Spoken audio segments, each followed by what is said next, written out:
السلام علیکم ورحمۃ اللہ وبرکاتہ۔ الحمدللہ رب العالمین،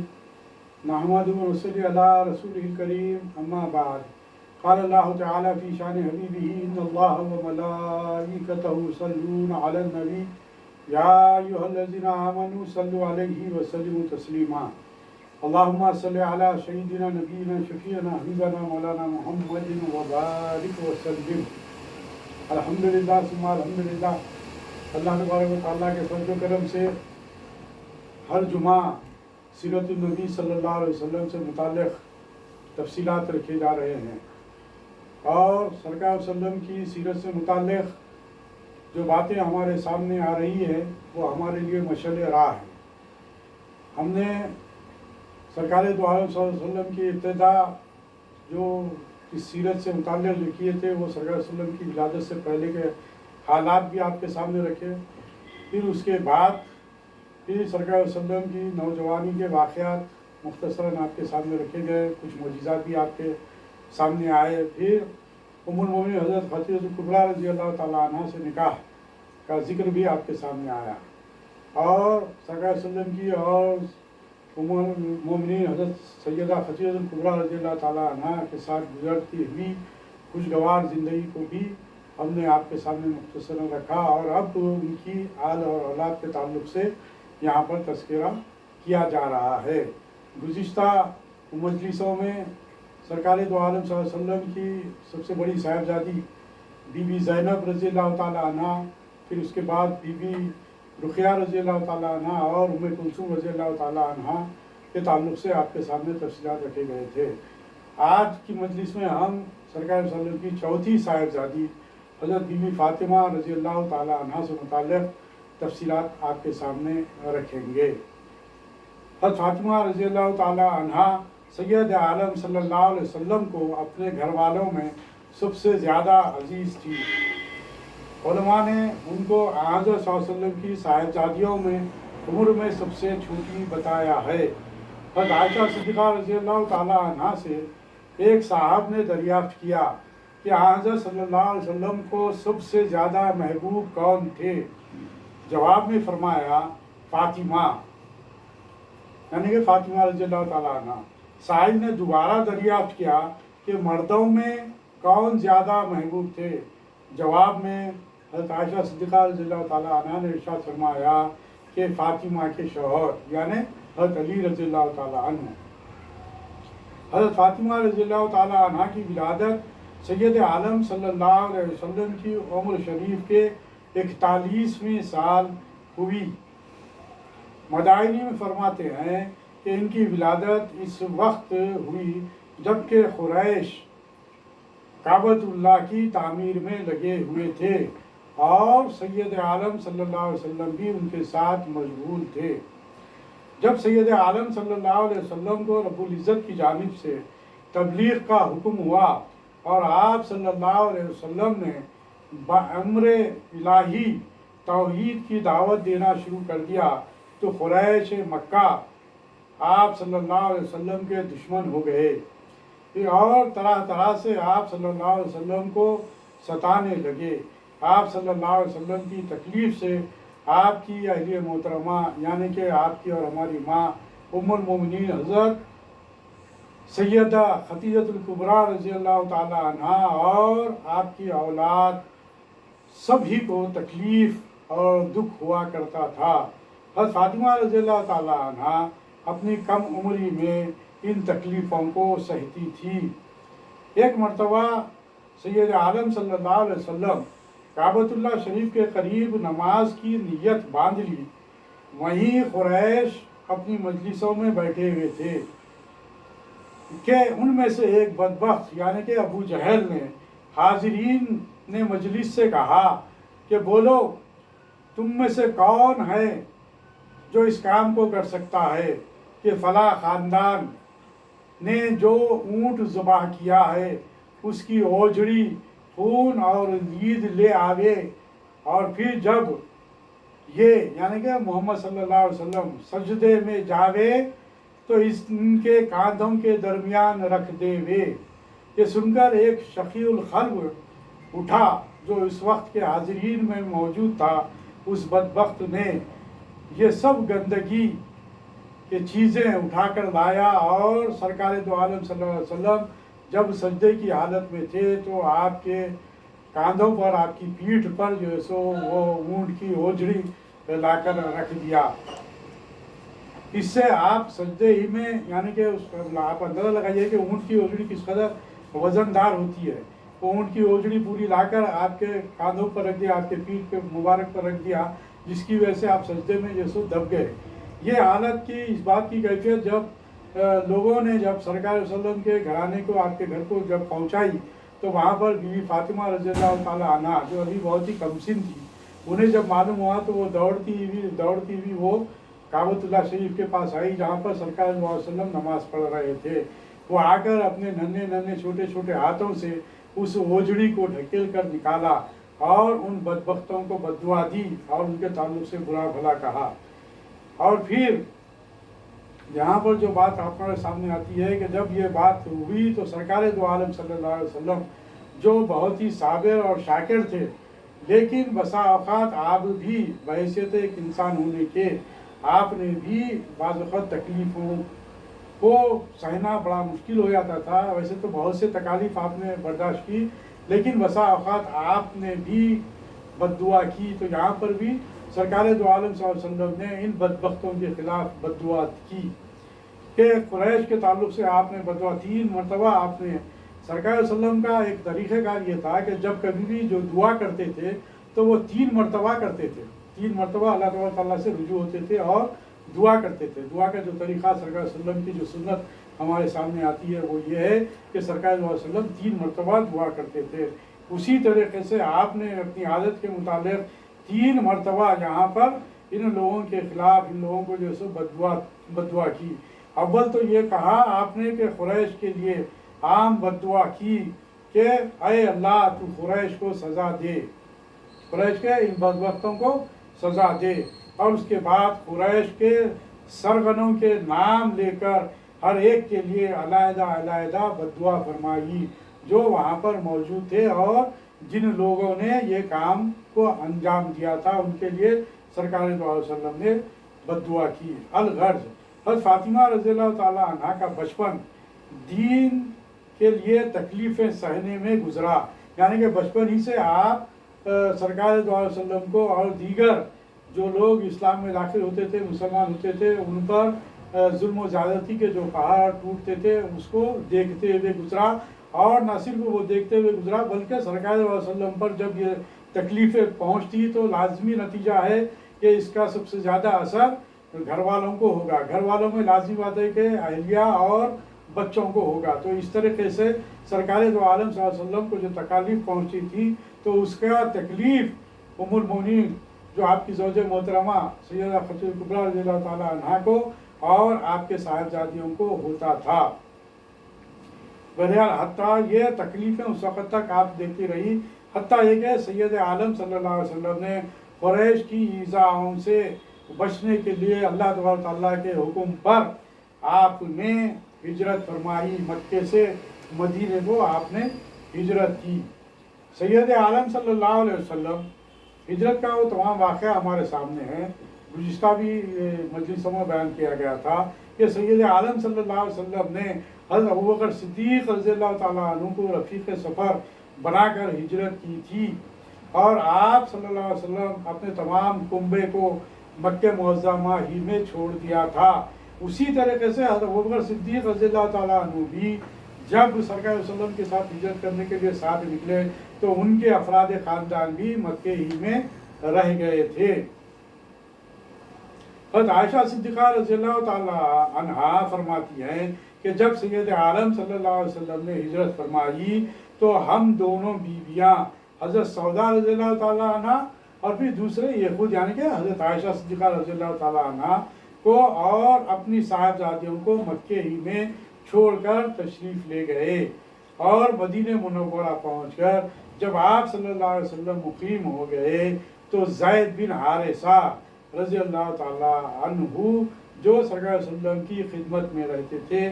اور ابو رافع کو 2 اونٹ اور 500 درہم دے کر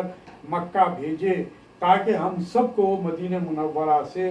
لے جائیں، وہاں سے مدینہ منورہ کو لے آئے، مکے سے مدینہ منورہ کو لے آئے۔ اسی طریقے سے حضرت ابوبکر صدیق رضی اللہ تعالیٰ عنہ نے بھی اسی مقدار کی رقم دے کر 2 یا 3 اونٹ دے کر آدمی بھیجے اور اپنے بیٹے عبداللہ رضی اللہ تعالیٰ عنہ کو لکھ دیا کہ سارے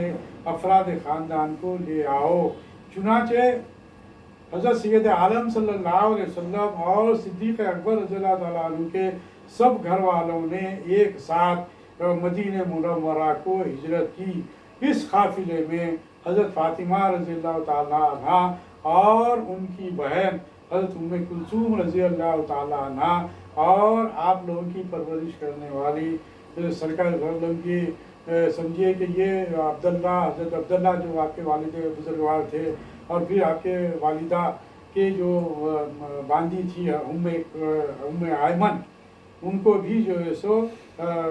ساتھ لے کر یہ لوگ جو ہے سو مدینہ منورہ کو واپس پہنچے۔ اسی طریقے سے حضرت ابوبکر صدیق رضی اللہ تعالیٰ عنہ کے بھی صاحب و صاحبزادی حضرت اسماء بنت ابوبکر اور دیگر افراد خاندان ہجرت کر کر مدینہ منورہ پہنچی۔ جس وقت یہ قافلہ مدینہ منورہ پہنچا، سید عالم صلی اللہ علیہ وسلم کے آس پاس اپنے اہل و عیال کے لیے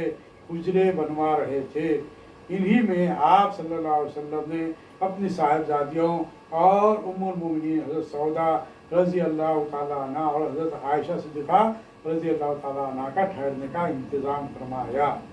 اب یہاں پر حضرت بی بی فاطمہ رضی اللہ تعالیٰ عنہ کے نکاح سے متعلق چند باتیں آپ کے سامنے رکھی جاتی ہیں۔ ہجرت کے بعد 2 ہجری میں سید عالم صلی اللہ علیہ وسلم نے حضرت علی رضی اللہ تعالیٰ عنہ سے حضرت فاطمہ رضی اللہ تعالیٰ عنہ کا نکاح کر دیا۔ اس وقت سیدہ فاطمہ رضی اللہ تعالیٰ عنہ کی عمر شریف 15 سال 5.5 ماہ تھی اور حضرت علی مرتضیٰ رضی اللہ تعالیٰ کی عمر 21 سال 5 ماہ تھی۔ یہاں پر حضرت انس رضی اللہ تعالیٰ عنہ نے فرمایا کہ پہلے حضرت بی بی فاطمہ رضی اللہ تعالیٰ عنہ سے نکاح کرنے کے لیے حضرت ابوبکر صدیق رضی اللہ تعالیٰ عنہ نے اپنی خواہش کا اظہار فرمایا تھا سرکار دو عالم صلی اللہ علیہ وسلم سے، لیکن سرکار دو عالم صلی اللہ علیہ وسلم نے خاموشی اختیار کی۔ اس کے بعد جب یہ بات کا علم ہوا تو حضرت عمر فاروق رضی اللہ تعالیٰ عنہ نے بھی سرکار دو عالم صلی اللہ علیہ وسلم کے سامنے اپنے نکاح کا خواہش کا اظہار کیا بی بی فاطمہ رضی اللہ تعالیٰ عنہ سے، تو اس وقت بھی سرکار صلی اللہ علیہ وسلم نے خاموشی اختیار کی۔ لیکن پھر جب حضرت ابوبکر صدیق رضی اللہ تعالیٰ عنہ اور خود حضرت عمر فاروق رضی اللہ تعالیٰ عنہ نے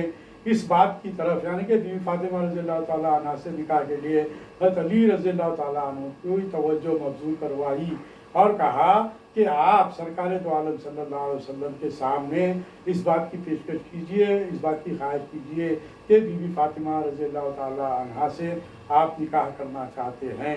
تو یہاں پر خود حضرت علی رضی اللہ تعالیٰ عنہ کو جب یہ اس بات کی رائے دی تو حضرت علی رضی اللہ تعالیٰ عنہ کا خود بیان ہے کہ مجھے انہی حضرات نے اس چیز کی طرف متوجہ کیا، یعنی کہ حضرت ابوبکر صدیق رضی اللہ تعالیٰ عنہ اور حضرت عمر فاروق رضی اللہ تعالیٰ عنہ نے حضرت علی رضی اللہ تعالیٰ عنہ کو توجہ دلایا،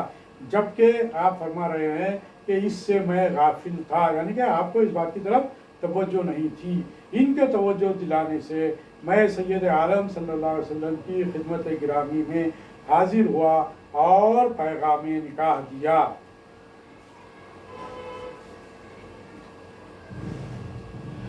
حضرت علی رضی اللہ تعالیٰ عنہ نے فرمایا کہ جب میں نے اپنا پیغام سرکار دو عالم صلی اللہ علیہ وسلم کے سامنے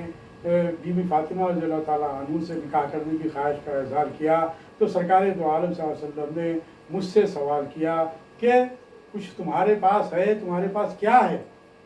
تو میں نے عرض کیا یا رسول اللہ میرے پاس جو کچھ بھی ہے آپ جانتے ہیں، میرے پاس تو کوئی مال و متاع نہیں ہے سوائے یہ کہ میرا گھوڑا ہے اور زرہ ہے۔ تو آپ صلی اللہ علیہ وسلم نے فرمایا تمہارے پاس گھوڑے کا ہونا جہاد کے لیے ضروری ہے، لیکن ایسا کرو کہ زرہ کو فروخت کر دو۔ چنانچہ میں نے وہ زرہ لے کر جب بازار کی طرف گزرا تو بازار میں حضرت عثمان غنی رضی اللہ تعالیٰ عنہ سے ملاقات ہوئی۔ حضرت عثمان غنی رضی اللہ تعالیٰ عنہ نے جب دیکھا کہ حضرت علی رضی اللہ تعالیٰ عنہ کے ہاتھوں میں زرہ ہے تو آپ نے حضرت علی رضی اللہ تعالیٰ عنہ سے پوچھا کہ علی کیا بات ہے، کدھر کے ارادے ہیں، کہاں جا رہے ہو؟ تو حضرت علی رضی اللہ تعالیٰ عنہ نے حضرت عثمان غنی رضی اللہ تعالیٰ عنہ کے سامنے یہ تمام واقعے کو رکھا، یعنی کہ سرکار صلی اللہ علیہ وسلم نے جو زرہ بیچنے کا حکم دیا تھا اس کے تعلق سے آپ کے سامنے بات رکھی۔ تو حضرت عثمان غنی رضی اللہ تعالیٰ عنہ نے اس زرہ کو 400 درہم میں خرید لیا۔ حضرت عثمان غنی رضی اللہ تعالیٰ عنہ نے جب وہ 400 درہم میں اس زرہ کو خرید لیا اور پھر حضرت عثمان غنی رضی اللہ تعالیٰ عنہ کو وہ رقم دے دیے، تو حضرت علی رضی اللہ تعالیٰ عنہ لوٹ کر جب واپس ہو رہے تھے تو حضرت عثمان غنی رضی اللہ تعالیٰ عنہ نے پھر آپ کو آواز دی اور آپ کو اپنے قریب بلایا اور کہا کہ اے علی کیا یہ زرہ میری ہو گئی؟ تو حضرت علی رضی اللہ تعالیٰ عنہ نے کہا کہ ہاں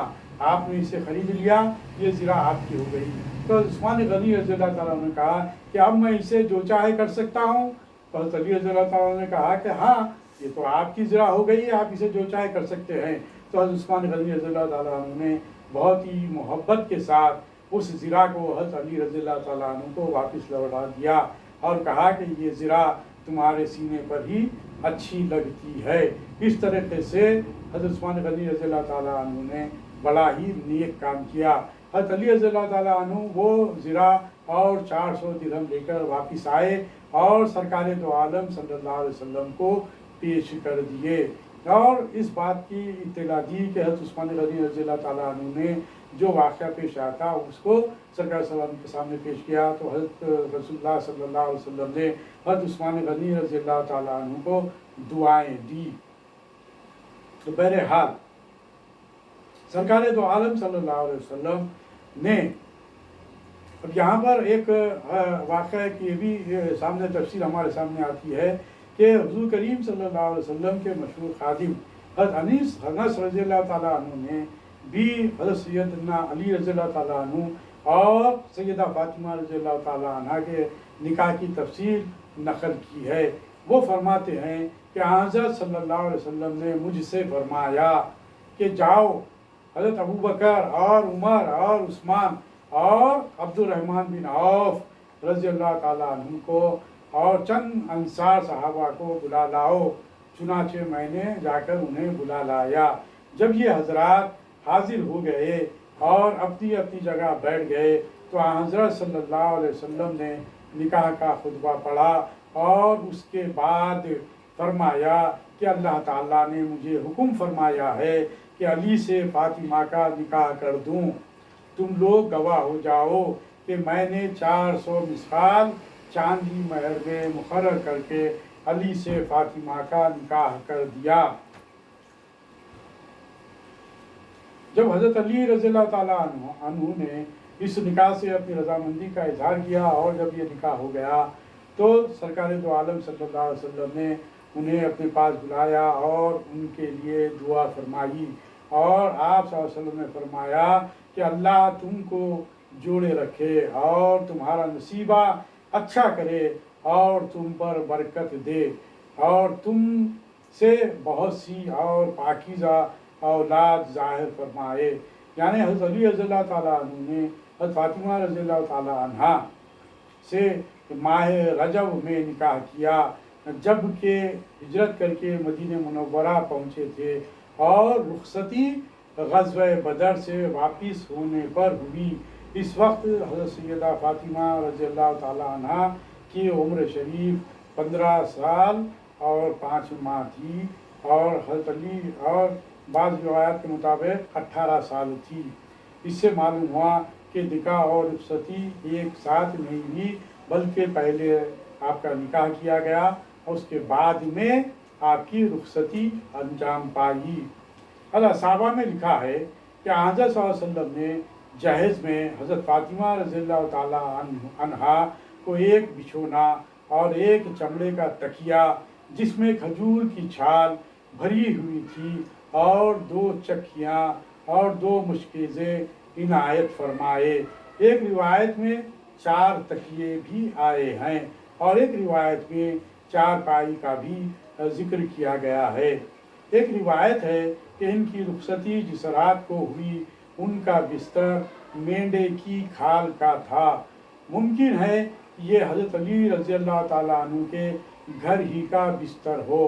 اور میں یہاں پر ایک بات کی وضاحت کر دینا چاہوں گا کہ یہاں پر جیسا کہ لکھا ہے کہ اور یہ بھی ہو سکتا ہے کہ یہ بھی جہیز میں حضرت صلی اللہ علیہ وسلم نے عنایت فرمایا تھا۔ تو میں یہاں پر ایک بات کی میں وضاحت کرنا چاہوں گا کہ سرکار دو عالم صلی اللہ علیہ وسلم نے جو جہیز کا جو یہاں پر ذکر آیا وہ سرکار دو عالم صلی اللہ علیہ وسلم نے اپنی طرف سے یعنی کہ حضرت علی رضی اللہ تعالیٰ عنہ کی طرف ہی سے یہ تمام سامان کو مہیا کیا تھا۔ وہ کیا کس وجہ سے؟ اس وجہ سے کہ حضرت علی رضی اللہ تعالیٰ عنہ کی پرورش بچپن سے لے کر اس عمر تک سرکار دو عالم صلی اللہ علیہ وسلم نے ہی فرمائی تھی، یعنی کہ ایک معنوں میں حضرت علی رضی اللہ تعالیٰ عنہ سرکار دو عالم صلی اللہ علیہ وسلم کے پروردہ تھے، یعنی کہ ایک معنوں میں اولاد کی طرح سرکار دو عالم صلی اللہ علیہ وسلم نے حضرت علی رضی اللہ تعالیٰ عنہ کی پرورش کی تھی۔ اس سے یہ بات سامنے آتی ہے کہ جس طرح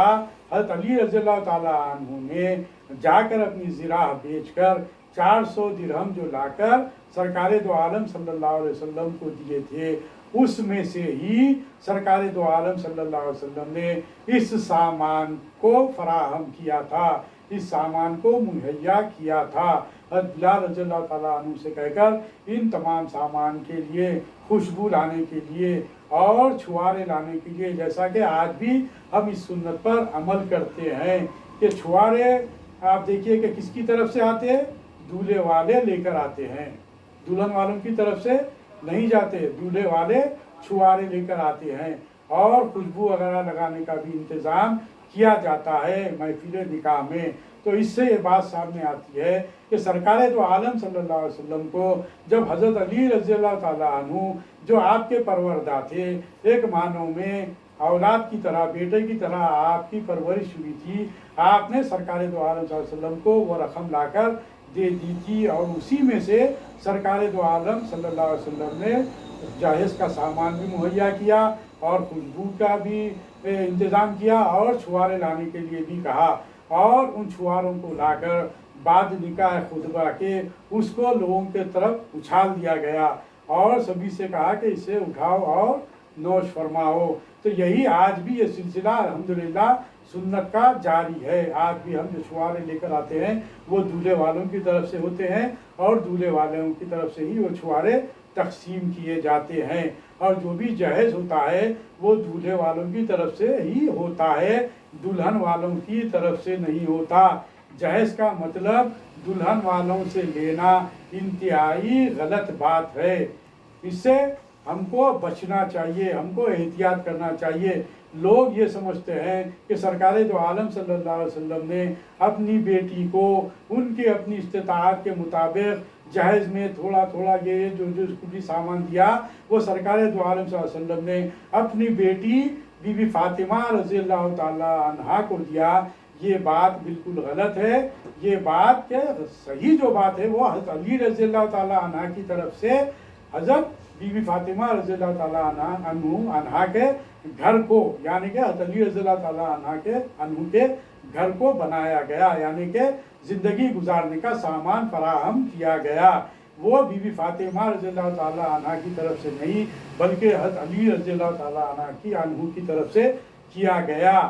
تو اس سے یہ بات واضح ہو جاتی ہے کہ لڑکی والوں سے جہیز لینے کی جو بات کہی جاتی ہے وہ انتہائی غلط بات ہے، اور اگر ایسا ہوتا تو تاریخ اسلام میں اس بات کو پھر کوئی بھی بتلائے کہ سرکار دو عالم صلی اللہ علیہ وسلم نے اپنی بڑی بیٹی بی بی زینب رضی اللہ تعالی عنہا کو جہیز میں کیا دیا،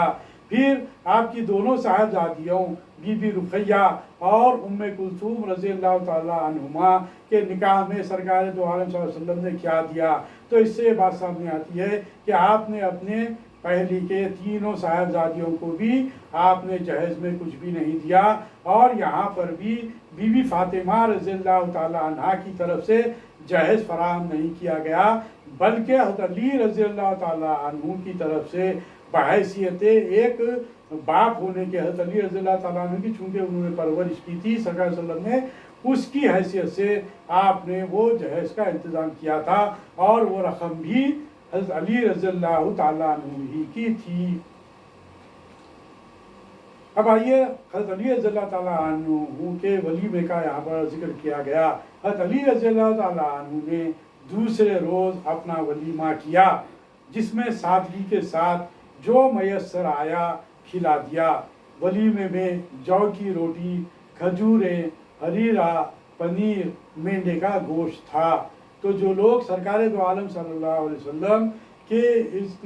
صاحبزادیوں کے نکاح کا ذکر کرتے ہیں، اور جب جہیز کی بات آتی ہے تو سرکار دو عالم صلی اللہ علیہ وسلم نے بھی دیا کہتے ہیں، اور اہل بیت اطہار سے محبت کے دعوے دار ہے، محبت کا اظہار کرتے ہیں، تو پھر ان کے سامنے حضرت علی رضی اللہ تعالیٰ عنہ کے اس ولیمے کو بھی پیش نظر رکھنا چاہیے۔ اور اس سے ہٹ کر خود سرکار دو عالم صلی اللہ علیہ وسلم نے جو نکاح کیے تھے، اور اس کے بعد جس قدر بھی آپ نے ولیمے نکاح کے بعد کیے تھے، اس کو بھی پیش نظر رکھتے ہوئے ہم کو بھی چاہیے کہ بالکلیہ طور پر سادگی کے ساتھ ولیمہ کی تقریب منعقد کریں، نہ کہ ریاکاری کرتے ہوئے، نہ کہ اپنے مال و دولت کا اظہار کرنے کے لیے، لوگوں کو دکھاوا کرنے کے لیے، لوگوں کو بتانے کے لیے عالی شان پیمانے پر نہ تو نکاح کی محافل کو سجائیں جس میں لاکھوں روپے کا خرچہ، کروڑوں روپے کا خرچہ ہو رہا ہے آج کل، اور نہ ہی ولیموں میں اس قدر اہتمام کریں کہ لوگوں کے سامنے اپنی شان و شوکت کا اظہار ہو، کیونکہ اللہ تبارک و تعالیٰ نے قرآن مجید میں جھوٹی